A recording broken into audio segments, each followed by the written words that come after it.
BNP সবচেয়ে বেশি জনপ্রিয়তা নিয়ে ক্ষমতা এসেছিল এর আগের মতো, কিন্তু ওইবার ছিল বিএনপির জন্য 2001-এ বেস্ট পারফরমেন্স, আওয়ামী লীগের জীবনে বেস্ট পারফরমেন্স বৈধ নির্বাচনে 2008-এ।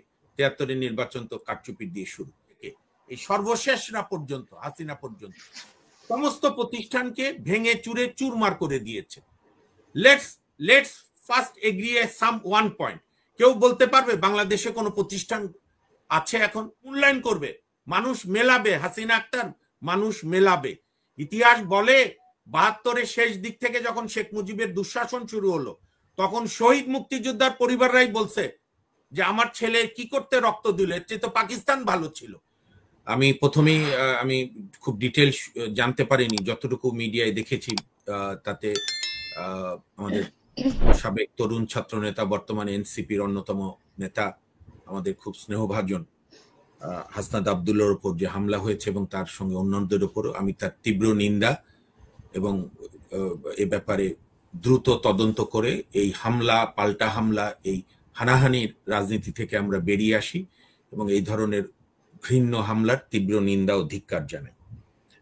এবং আশা করি যে হাসনাত আবদুল্লাহ যেটুকু আহত হয়েছেন দ্রুত উনি সুস্থ হয়ে যাবেন এবং অন্যান্যরা। দেখেন, বাংলাদেশের দুর্ভাগ্য হচ্ছে সব শেষ করে আমরা আবার সেই 84-85 সালের মতো আজ অবধি এসে আবারও সেই বৃত্তে ঢুকে গেলাম।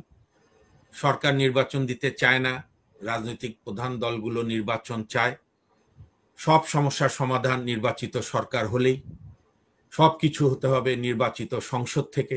মনে হয় বাংলাদেশে অতীতে আর সংসদ ছিল না, খুব সংসদ পারফরমেন্স করেছে। 91 থেকে 96, 94 সালে বিরোধী দলের মূল বিরোধী দল পদত্যাগ করেছে। 96 থেকে 2001-এ বিএনপি অন্যতম বড় বিরোধী দল, বিএনপি পার্লামেন্টে কি রোল রাখতে পেরেছিল? সরকারি বা কি রোল করেছিল পার্লামেন্টকে? 2001 থেকে 2006 বিএনপি তো বিশাল সংখ্যাগরিষ্ঠতা নিয়ে ক্ষমতায় ছিল, পার্লামেন্ট কি কাজ করেছে? 2008 থেকে তো যাই শুরু হলো, 14 পর থেকে তো শেখ হাসিনা ধীরে ধীরে ফ্যাসিস্টে পরিণত। আমরা যদি রোগকে চিহ্নিত না করে লক্ষণ দেখে আপনার লাফালাফি করি, তাহলে জাতির বারবার স্বপ্নভঙ্গ হবে। আমাদের রোগটা কি? আমাদের সংবিধানের বিধানটা এরকমই যে এখানে প্রধানমন্ত্রীর ক্ষমতা এরকম যে এখানে পার্লামেন্ট, রাষ্ট্রপতি, এমপি, জনগণ একবার সংখ্যাগরিষ্ঠ পার্লামেন্টে আসন পেলে, সংখ্যাগরিষ্ঠ ভোট না।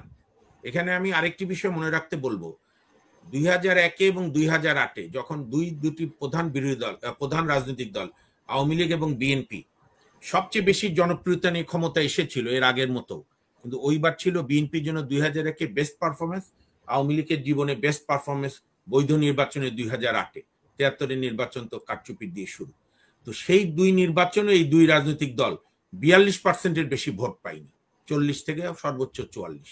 অর্থাৎ সবসময় সংখ্যাগরিষ্ঠ মত কি উপেক্ষা করে সংখ্যালঘিষ্ঠ মত সংখ্যার জোরে বা যে ত্রুটিপূর্ণ ভোট পদ্ধতি, সেই ভোট পদ্ধতির জন্য তারা সরকার গঠন করেছিল এবং গণতন্ত্র, সহিংসলতা, পার্লামেন্ট এগুলো বিরোধী দলে থাকতে যত কথা বলে, এখনো বলছে, তার ন্যূনতম তোয়াক্কা কোনো দুই বড় রাজনৈতিক দল করেনি। কেউ কম করেছে, কেউ পরে ফ্যাসিস্ট হয়েছে।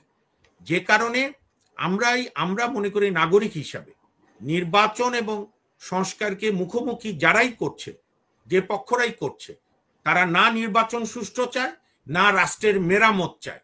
শোনেন, সংস্কার আমি আপনার এই টকশোতে বহুদিন বলেছি, অন্যান্য টকশোতে বলেছি, সংস্কার বললে শেখ হাসিনার পাপকে লঘু করা হয়। রাষ্ট্র মেরামত ব্রিটিশ এবং পাকিস্তান আমল থেকে উত্তরাধিকার সূত্রে আমরা যেটুকু প্রতিষ্ঠানগুলো পেয়েছিলাম, এক, প্রশাসন, নির্বাচন কমিশন, বিচার বিভাগ, প্রশাসনের মধ্যে ইনক্লুডিং পুলিশ। ব্রিটিশ এবং পাকিস্তানিদের বেনিয়া শাসন বা উপনিবেশিক শাসনের পরও যেটুকু আমরা পেয়েছিলাম 90 সালের পর থেকে, বিশেষ করে 72 থেকে 90-তে বঙ্গবন্ধু জিয়া এরশাদকে অনেক দোষ দেওয়া যেতে পারে, তারা প্রতিষ্ঠানগুলো অত নড়বড়ে করেনি। কিন্তু আনফরচুনেটলি নির্বাচিত সরকার 91 থেকে এই সর্বশেষরা পর্যন্ত, হাসিনা পর্যন্ত সমস্ত প্রতিষ্ঠানকে ভেঙে চুরে চুরমার করে দিয়েছে। Let's first agree some one point. কেউ বলতে পারবে বাংলাদেশে কোনো প্রতিষ্ঠান আছে এখন ভাঙচুর ছাড়া? না বিচার বিভাগ, না প্রশাসন, না পুলিশ, না নির্বাচন কমিশন, দুর্নীতি দমন কমিশন, বিসিএস, কি বলে পাবলিক সার্ভিস কমিশন। তাহলে এই প্রতিষ্ঠানগুলো মেরামতের প্ল্যান বিএনপি সহ সকল দল দেয় না কেন? আমি বহুদিন চেয়েছি যে আগামী 4 মাসের মধ্যে বিএনপি বলুক, সঙ্গে অন্যান্য রাজনৈতিক ছোট বড় মাঝারি উত্তর দক্ষিণপন্থী বামপন্থী ডানপন্থী সব বলুক যে আগামী 5 মাসে, আজকে তো May June July August September, আগামী 5 মাসের মধ্যে যৌক্তিক সংস্কার এটুকু এটুকু, সেটাও তো কেউ স্পেল আউট করছে না। আবার ঠিকই তো ওই আলী রিয়াজ গরমের মধ্যে যিনি কোট পরে থাকেন, যেহেতু আমেরিকার সিটিজেন, দ্বৈত কোট আর সোয়েটার পরে থাকে, তার সঙ্গে গিয়ে তো বিএনপিও প্রশ্ন উত্তর দিচ্ছে, জামাত যাচ্ছে, অন্যান্য দল যাচ্ছে, মান্না ভাইরা যাচ্ছে। রাজনৈতিক রেটরিক হতে পারে নির্বাচনের চাপ রাখা, কিন্তু যৌক্তিক সংস্কার নিয়ে তো আলোচনা হচ্ছে, সংস্কার কমিশনের সাথে তো সবাই বসছে, চলুক, এবং জুলাই সনদটা যাচ্ছে তখনই তো যাচ্ছে। হ্যাঁ, তো করুক না। বিএনপি এটা জাতির সামনে, বিএনপি বড় দল হিসেবে বলে না কেন যে আমরা মনে করি আগামী সেপ্টেম্বরের মধ্যে এই সংস্কারগুলো এই সরকার করতে পারবে, আর অক্টোবর থেকে নির্বাচনের শিডিউল দিয়ে ডিসেম্বর জানুয়ারি নির্বাচন হবে। আরেকজনের কাছে রোড ম্যাপ না আছে, নিজেরা রোড ম্যাপ দেয় না কেন সব রাজনৈতিক দলগুলো? রহস্য কোথায়? রহস্য হচ্ছে এই, বিএনপি, আমি চ্যালেঞ্জ দিয়ে বললাম, বিএনপি আন্দোলনে নামতে পারবে না, কারণ ঢাকা বাদে সব জেলা উপজেলায় বিএনপি ক্ষমতা, বিএনপির নেতারা ক্ষমতার স্বাদ পাচ্ছে, জামাতের নেতারাও পাচ্ছে, ঢাকায় এনসিপির নেতারা পাচ্ছে। ট্র্যাজেডি ওইখানে। বাংলাদেশের সকল বিশ্ববিদ্যালয় যোগ্যতা দেখে এই সরকার উপাচার্য নিয়োগ দিতে পারেনি, বিএনপির দাবির কাছে বা কেউ কেউ বলে জামাতের দাবির কাছে আত্মসমর্পণ করেছে। আমাদের রাজনৈতিক দলগুলো কবে যোগ্য লোকদের মূল্যায়ন করা শিখবে? না আমার লোক 16 বছর 17 বছর আমরা বিরোধী দলে, সব দল, কাজে আমার লোককে এখন দিতে হবে। সব জায়গায় তাই হচ্ছে, মানুষ ফেড আপ হচ্ছে। আপনি আওয়ামী লীগকে নিষিদ্ধ করেন, বিচার করেন, তাও করছেন না। মানুষ মূল্যায়ন করবে, মানুষ মেলাবে। হাসিনা আক্তার, মানুষ মেলাবে। ইতিহাস বলে 72-এর শেষ দিক থেকে যখন শেখ মুজিবের দুঃশাসন শুরু হলো, তখন শহীদ মুক্তিযোদ্ধার পরিবাররাই বলছে যে আমার ছেলে কি করতে রক্ত দিল, এর চেয়ে তো পাকিস্তান ভালো ছিল। মুক্তিযুদ্ধের চেয়ে তো বড় রক্তক্ষয় তার জুলাই আগস্টে হয়নি। কাজেই আমাদের রাজনীতিবিদরা কখনোই দায়িত্বের পরিচয় দেয় না। এত বড় আন্দোলন করার পরও যে তাদের নেতৃত্বে জনগণ আন্দোলনে যায়নি, এই উপলব্ধিও তাদের হয়নি। জুলাই আগস্টে জনগণ গেছে শেখ হাসিনাকে সরাতে এবং রাষ্ট্র মেরামত করতে। This is full and final. 16 বছরে যাই আন্দোলন হোক, বিএনপি কখনোই জনগণকে আন্দোলনের সঙ্গে সম্পৃক্ত করতে পারেনি, এবং বিএনপির নেতৃত্বে বা জামাতের নেতৃত্বে বা মান্না ভাইদের বিএনপি মানে আন্দোলনের সাথে সম্পৃক্ত করতে পারেনি। এটা কি আমরা 28 অক্টোবরে দেখিনি? বা এর 28 অক্টোবরের পরে কি হয়েছে? না, এর আগে সমাবেশগুলোতে কি আমরা দেখিনি? না হয়েছে, সেটা বিএনপি লোকজন, বিএনপি সমর্থক মানুষ এসেছে, সব স্তরের জনগণ আসেনি। তাহলে তো শেখ হাসিনার পতন হতো। 24-এর 7 জানুয়ারি তো শেখ হাসিনা নির্বাচন করলো কিভাবে? তারপর তো সব রিএনফোর্সিং মুডে চলে গিয়েছিল। নেতাকর্মীদের বাড়ি বাড়ি যাওয়া, যারা আন্দোলনে শহীদ হয়েছে হাসিনার ফ্যাসিস্ট পুলিশের গুলিতে, গুম খুনে বিএনপি সহ নেতাকর্মীরা, তাদের বাড়িতে যাওয়া, আবার প্রস্তুতি নেওয়া, আহতদের ট্রিটমেন্ট করা, হাইকোর্টে উচ্চ আদালতে জামিনের চেষ্টা করা। মানুষ তো প্রস্তুতি নিয়ে নিয়েছিল ওভারঅল বাংলাদেশ, যে আবার 27 থেকে শুরু হবে। আর আপনি তো এখন আবেগে সব বললে হবে না।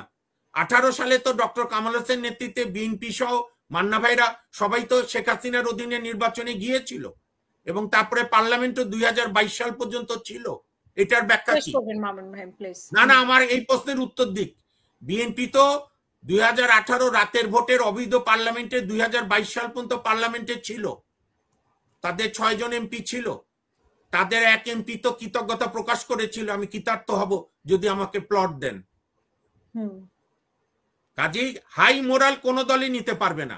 এই যে হেফাজত লম্বা লম্বা কথা বলছে প্রগতিশীল বিরোধী, হেফাজত আওয়ামী লীগের সঙ্গে আপোষ করেনি, কওমি জননী উপাধি দেয়নি হাসিনাকে। ওই যে আল্লামা শফি সাহেব, তাকে হাসান মাহমুদ পার্সু করছে না? সে তো 5ই মে, আগামীকাল 5ই মে হেফাজতের উপর হামলা হত্যার বার্ষিকী 2013, এখন বোধহয় 12 বছর হবে, এক যুগ। আল্লামা শফি সাহেব তো 5ই মে জনসভাই আসেনি, সারাদিন আসবে, এই আসবে, আল্লামা শফি আসেননি। তারপরে হেফাজত তো বহু জায়গায় বহু সময় আওয়ামী লীগের সঙ্গে সমঝোতা করেছে। কাজেই রাজনীতিতে হাই মোরাল ইতিহাস বলে কোন রাজনৈতিক দলের নাই। নানা সময় শেখ হাসিনার ফাঁদে পা দিয়েছে, ইচ্ছা করে বলবো না, অসতর্কতার কারণে, বেশি সহজ সরল হওয়ার কারণে। 18 সালে তো নির্বাচনে গিয়েছিল। 14 সরকার যদি অবৈধ হয় এবং শেখ হাসিনাকে বিশ্বাস করে 18তে নির্বাচনে গিয়েছিল, তো এখন দুষ্ট লোকরা বলে কারণ 18 নির্বাচনে না গেলে দুইবার নির্বাচন বর্জন করলে বিএনপির আপনার ইলেকশন কমিশনের নিবন্ধন বাতিল হয়ে যেত। এটাও হতে পারে কারণ, আমি এটা মনে করি না। কাজেই এখন যেটা করা দরকার, এই মুখোমুখি অবস্থান থেকে সরে এসে সরকারকে, আমি তো প্রত্যাশা করি বিএনপি রাষ্ট্র ক্ষমতায় যাওয়ার সবচেয়ে প্রত্যাশী দল, ব্যাপক জনসমর্থন।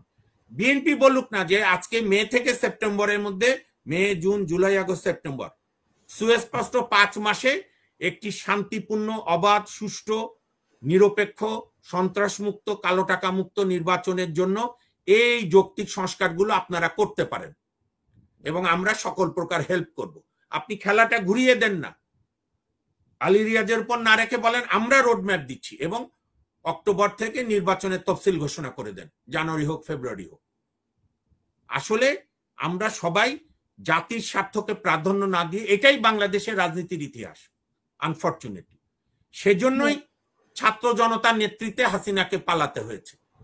90-তে উল্টা ঘটেছে। 90-তে শেখ হাসিনা, খালেদা জিয়া, 5 দল এবং জামাত ইসলাম সবার যৌথ নেতৃত্বেই এরশাদের পতন হয়েছে।